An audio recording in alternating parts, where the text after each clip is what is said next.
আমার ভাবিমা হওয়ার পর বেশ একাকিত্ব বোধ করছিলেন। তার এবং আমার দাদার মধ্যে দূরত্ব ক্রমশ বাড়ছিল। এরই মধ্যে আমি তাদের বাড়িতে যাই, আর আমাকে দেখে ভাবি খুব খুশি হন। একদিন আমি ভাবির ঘরে হঠাৎ করে ঢুকে পড়ি যখন তিনি তার শিশুকে খাওয়াচ্ছিলেন। সেদিনের ঘটনাটি আমাদের দুজনের জন্যই কিছুটা অস্বস্তিকর ছিল। আমি পরিস্থিতি বুঝতে পেরে দ্রুত ক্ষমা চেয়ে বেরিয়ে আসি। এক রাতে ভাবি হঠাৎ আমার ঘরে আসেন। আমি বুঝতে পারলাম তিনি মানসিক চাপে আছেন। কিছু না বললেও তার চোখে ক্লান্তির চিহ্ন স্পষ্ট ছিল। তিনি বললেন, আমার দিনগুলো খুব কঠিন যাচ্ছে, একটু মানসিক সমর্থন দরকার। এরপর তিনি এসে আমার পাশে বসেন। আমরা কিছুক্ষণ কথা বললাম, আমি তাকে সান্ত্বনা দেওয়ার চেষ্টা করলাম। সেই রাতটি আমাদের সম্পর্কের জন্য নতুন একটি অধ্যায়ের শুরু ছিল, যেখানে সহানুভূতি আর বন্ধুত্ব আরও গভীর হয়। আমার ভাবি ছিল অনেক সুন্দর দেখতে। তিনি সব সময় মডার্ন ড্রেস পরতে ভালোবাসত। বিয়ের পর তিনি একটু স্বাস্থ্যবান হয়ে যায়, যা তাকে আরও বেশি আকর্ষণীয় করে তুলেছিল। বন্ধুরা, আজকের গল্পটি অনেক বেশি স্পেশাল, তাই কেউ মিস করবেন না। দয়া করে গল্পগুলো ভালো লাগলে ভিডিওটি লাইক, শেয়ার এবং চ্যানেলটি সাবস্ক্রাইব করো প্লিজ। আমি অনেকদিন পর আমার দাদার বাড়ি যাচ্ছিলাম। সেখানে যাওয়ার আগে জানতাম না যে দাদার স্ত্রী আমার সাথে এমনভাবে সম্পর্ক গড়ে তুলবেন, যা আমাদের দুজনের জন্যই ভালো হবে। তাদের বিয়ের পর থেকে আমি আমার ভাবির সাথে খুব কমই দেখা করেছিলাম। মাঝে মাঝে দাদার ফোনে কথা হলেও ভাবির সাথে তেমন যোগাযোগ ছিল না। দাদার একটি ছেলে হয়েছে, এখন তার বয়স 6 মাস, কিন্তু আমি এখনও ছেলেটিকে দেখতে যেতে পারিনি। তাই কিছুদিনের জন্য সময় বের করে দাদার বাড়িতে যাওয়ার সিদ্ধান্ত নিলাম। বাড়িতে পৌঁছানোর পর প্রথমেই আমার ভাবির সাথে দেখা হলো। প্রথমে তাকে চিনতে পারিনি, কারণ তিনি এখন অনেকটাই পরিবর্তিত, বেশ মোটা হয়ে গেছেন। এরপর ধীরে ধীরে তাকে চিনে ফেললাম। আমি তাকে জড়িয়ে ধরলাম এবং তার বাচ্চাটির সাথে অনেক মজা করে খেললাম। সন্ধ্যায় যখন দাদা বাড়ি এলেন এবং আমাকে দেখলেন, তখন তিনি খুব খুশি হলেন। আমার দাদা রাহুল দা আমাদের পরিবারের বড় ভাইদের মধ্যে একজন ছিলেন। আমি ছিলাম পরিবারের সবচেয়ে ছোট চাচার ছেলে, আর রাহুল দা ছিলেন সবচেয়ে বড় চাচার ছেলে। ছোটবেলায় রাহুল দা আমাকে অনেক ভালোবাসতেন, আর পরিবারের ছোট হওয়ায় সবাই আমাকে আদর করতেন। এখন ভাবি যে আমাকে এতটা যত্ন নেবেন, তা আমি ভাবতেও পারিনি। 2 দিন দাদা ও ভাবির সাথে থেকে আমি বাড়ি ফিরতে প্রস্তুতি নিচ্ছিলাম। ঠিক তখনই ভাবি আমাকে থামিয়ে দিলেন। তিনি বললেন, বাচ্চা হওয়ার পর থেকে আমি কোথাও যেতে পারিনি। যদি তুমি আরও কিছুদিন থেকে যাও, তাহলে আমার কিছুটা সাহায্য হবে। তোমার দাদাও কিছুদিনের জন্য বাইরে যাচ্ছেন, তখন তুমি থাকলে আমার জন্য ভালো হবে। আমি তখনই আমার পড়াশোনার পরীক্ষা শেষ করে দাদার বাড়ি এসেছিলাম, আর ছুটিও ছিল। তাই আমি সিদ্ধান্ত নিলাম যে কিছুদিনের জন্য সেখানে থেকে যাই। ওই শহরে আমার কিছু বন্ধুও ছিল, যাদের সাথে দেখা করার ইচ্ছা ছিল। সেই দিন আমি আমার ঘর থেকে স্নান করে বের হলাম। যেহেতু দাদার বাড়িতে থাকার পরিকল্পনা করিনি, তাই বেশি কাপড়ও সাথে আনিনি। আমি দাদার টি-শার্ট খুঁজে বের করার জন্য তার ঘরে যাওয়ার সিদ্ধান্ত নিলাম। ভাবিকে সেখানে কোথাও দেখলাম না, আর দাদাও তখন ঘরে ছিলেন না। মনে হলো ভাবি হয়তো রান্নাঘরে ব্যস্ত, আর দাদা কোথাও কাজে ব্যস্ত ছিলেন। ভাবিকে কাজ থেকে ডেকে আনা ঠিক মনে করলাম না। সাধারণত সবার কাপড় আলমারিতে থাকে, তাই আমি নিজেই দাদার একটি টি-শার্ট নিয়ে নেওয়ার সিদ্ধান্ত নিলাম। আমি দাদার একটি টি-শার্ট পরে নিলাম এবং আয়নার সামনে দাঁড়িয়ে নিজের চুল ঠিক করতে লাগলাম। কিছুক্ষণ পর হঠাৎ পেছন থেকে একজন আমাকে জড়িয়ে ধরলেন। ভাবি হয়তো ভুল করে আমাকে দাদা মনে করে আলিঙ্গন করলেন। আমি দ্রুত তার হাত থেকে নিজেকে ছাড়ানোর চেষ্টা করলাম, কিন্তু তিনি তখনও আমাকে ছাড়তে চাইলেন না এবং আরও শক্ত করে জড়িয়ে ধরলেন। ঠিক তখনই দাদা ঘরে ঢুকলেন এবং ভাবিকে আমাকে জড়িয়ে ধরতে দেখে তার চোখ বিস্ময়ে বড় হয়ে গেল। দাদাকে দেখে ভাবি হঠাৎ পেছনে সরে গেলেন এবং বললেন, তুমি যখন দরজায় দাঁড়িয়ে আছো, তবে তিনি কে? আমি তখন ঘুরে দাঁড়ালাম, আর ভাবি আমাকে দেখে হতভম্ব হয়ে বললেন, তুমি তো রাহুলের টি-শার্ট পরে আছো, তাই চিনতে পারিনি। দাদা এবং আমি দুজনেই এই ঘটনাটি মেনে নিলাম, কারণ আমরা বুঝতে পেরেছিলাম এটি নিছক একটি ভুল বোঝাবুঝি। এরপর দাদা আর কিছু না বলে ঘর থেকে বেরিয়ে গেলেন, আর আমিও সেখানে থেকে সরে এলাম। আমি ঘর থেকে বেরিয়ে যাওয়ার সময় ভাবি আমার দিকে তাকিয়ে মৃদু হাসলেন। ভাবি কি বোঝাতে চাইছিলেন তা তখনও বুঝতে পারলাম না। দুপুর থেকেই দাদা বাইরে যাওয়ার প্রস্তুতি নিচ্ছিলেন, কারণ রাতে তার ফ্লাইট ছিল। রাত 9টার দিকে তিনি ফ্লাইটের জন্য বেরিয়ে গেলেন। এর পরের কয়েকদিন আমি, ভাবি আর তাদের ছোট সন্তান বাড়িতে একাই ছিলাম। দাদা চলে যাওয়ার পর থেকে ভাবির আচরণে কিছুটা পরিবর্তন লক্ষ্য করলাম। সেদিন রাতে তিনি বললেন বাচ্চাটি ঘুমাতে পারছে না, তাই তাকে আমার ঘরে নিয়ে এলেন। বাচ্চাটিকে আমার কোলে রেখে তিনি একটু কাজ সেরে আসবেন বলে চলে যান। কিছুক্ষণ পর বাচ্চার খেলনাটি হাত থেকে ফসকে মাটিতে পড়ে গেল। খেলনাটি তুলতে গিয়ে তিনি নিচু হলেন, আর তখন তার শাড়ির আঁচল সামান্য সরে গেল।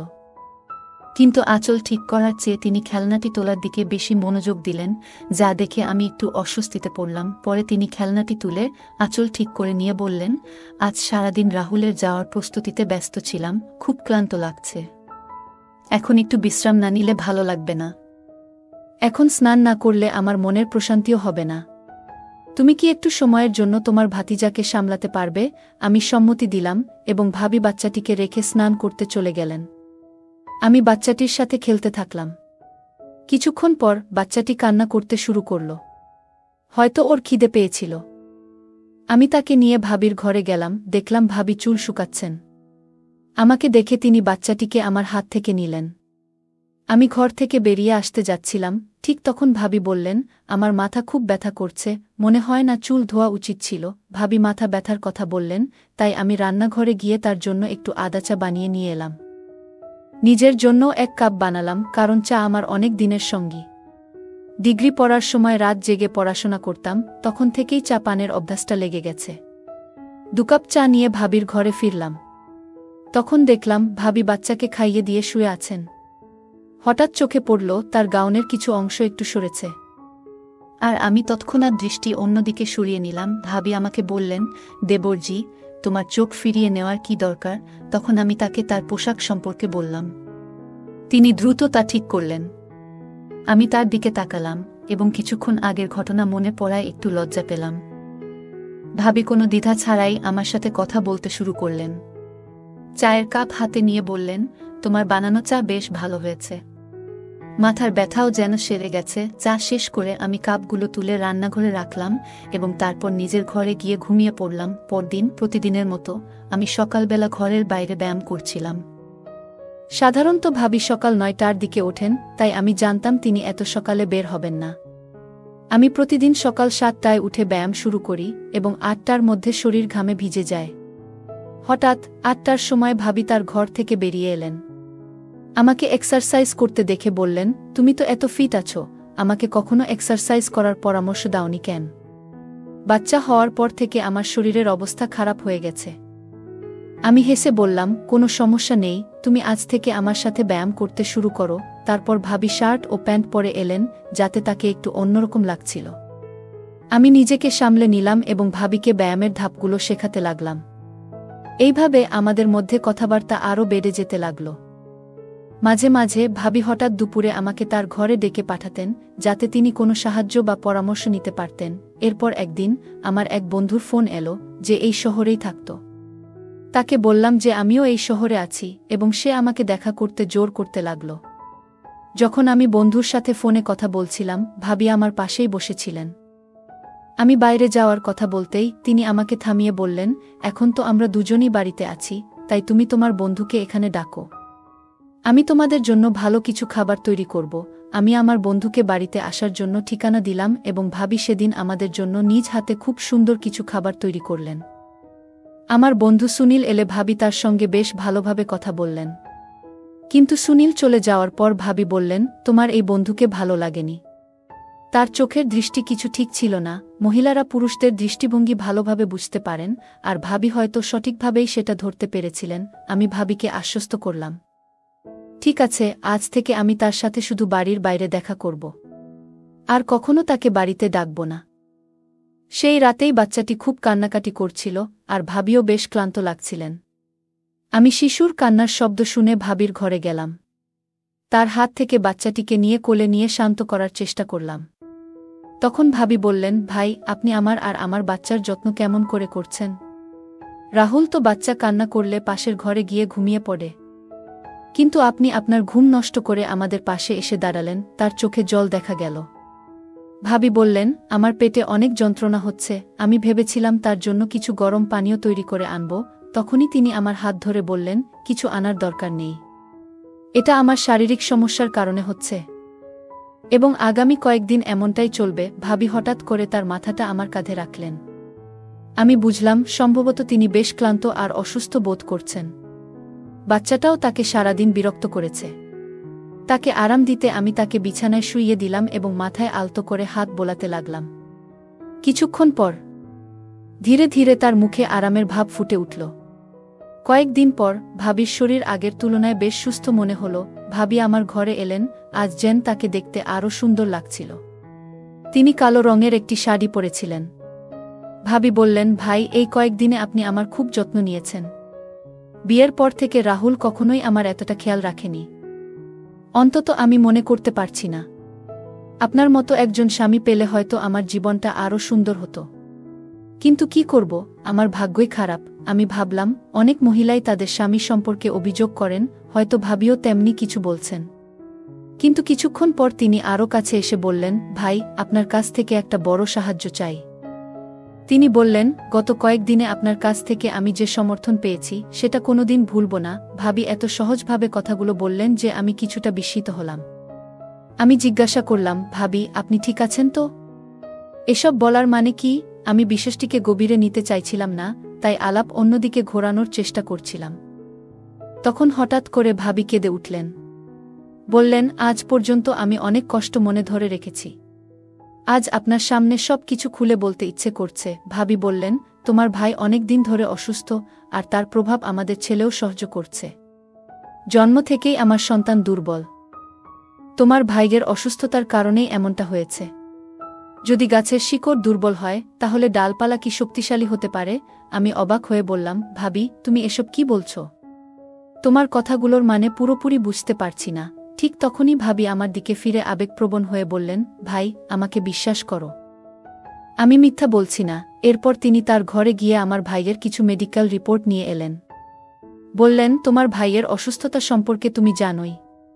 আমার সন্তানও খুব অল্প বয়সে নানা সমস্যায় ভুগছে, আর আমি নিশ্চিত নই সে কতদিন সুস্থ থাকবে। এখন আমাদের কাছে খুব বেশি সময় নেই। তাছাড়া তোমার ভাই তো বাড়িতেও নেই। ভাবি আমাকে গভীরভাবে দেখলেন এবং বললেন, তুমি তো বুঝতে পারছ, এই পরিস্থিতিতে একজন মায়ের কত কিছু চিন্তা করতে হয়। তিনি সাহায্যের জন্য অনুরোধ করলেন।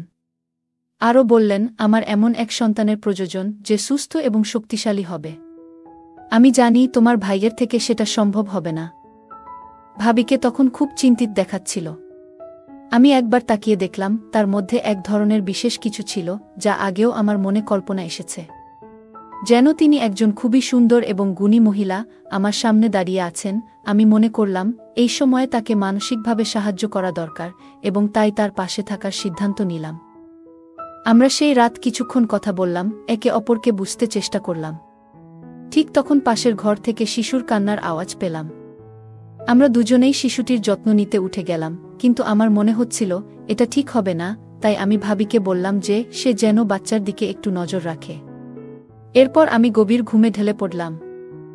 যখন ঘুম ভাঙল তখন সকাল হয়ে গেছে। আমি ঘুম থেকে উঠে দেখি ভাবি আমার পাশে বসে আছেন। তিনি এখনও সেই একই নাইট ড্রেসে ছিলেন। মনে হলো তিনি রাতে একটুও ঘুমাননি, কারণ আমি উঠতেই ভাবি আমার সামনেই আছেন। তিনি হেসে বললেন, ভাইজা, আপনি তো আমাকে ভালোভাবেই বোকা বানালেন। আপনি রাজি বলার পরেও সরাসরি ঘুমিয়ে পড়লেন। আমি তখন তাকে আলতো করে বললাম, আমাদের জন্য সময় আছে, মাত্র একটা দিন নয়, সামনের 15 দিন আমাদের জন্যই রয়েছে। মনে রেখো, আমরা একে অপরের পাশে আছি। ভাবি নিজে থেকেই আমার দিকে এগিয়ে এসেছিলেন, তবে আমি বুঝেছিলাম এর আগে আমাকে কিছু মানসিক প্রস্তুতি নিতে হবে, কারণ এই অভিজ্ঞতা আমার জন্য নতুন ছিল। সেই দিন আমি সেলুনে গিয়েছিলাম এবং পথে আমার এক বন্ধুর কথা মনে পড়ে। সে বরাবরই মেয়েদের ব্যাপারে বেশ অভিজ্ঞ ছিল, সবসময় কাউকে না কাউকে ইমপ্রেস করার চেষ্টা করত। ভাবির সঙ্গে দেখা করার আগে আমি তার কাছ থেকে কিছু পরামর্শ নিলাম। সে আমাকে কিছু টিপস দিল। রাতে প্রতিদিনের মতো ভাবি আমার ঘরে এলেন। আমি মনে করলাম, বন্ধু একদিন বলেছিল অনেক মানুষ চকোলেট পছন্দ করে এবং উপহার দিলে সম্পর্কের মধ্যে উষ্ণতা বাড়ে, তাই আমি ভাবিকে একটি চকোলেট দিলাম। তিনি মৃদু হাসলেন, আর সেই মুহূর্তে বুঝলাম তিনি অনেক আন্তরিক এবং অনুভূতিপ্রবণ। তার সঙ্গে কথা বলাটা খুবই মধুর ছিল, এবং সেই দিনটা আমাদের মধ্যে একটি সুন্দর বন্ধুত্বের স্মৃতি হয়ে থাকল। পরের দিন সকালে ঘুম থেকে উঠে নিজেকে খুব সতেজ ও প্রশান্ত লাগল। জীবনের 25 বছরেও এমন অনুভূতি আগে কখনো হয়নি, যা আমাকে গভীরভাবে স্পর্শ করেছিল। সেই অভিজ্ঞতা মনে দাগ কেটেছিল। এরপর থেকে ভাবির সঙ্গে সময় কাটানো যেন একটা অভ্যাসে পরিণত হল। আমরা বিভিন্ন বিষয়ে কথা বলতাম আর তার সঙ্গ উপভোগ করতাম। তবে কিছুদিন পর দাদা বাড়ি ফিরলেন। আমি ভেবেছিলাম হয়তো এখন আমাদের বন্ধুত্বের সেই খোলামেলা মুহূর্তগুলো আর আগের মতো থাকবে না।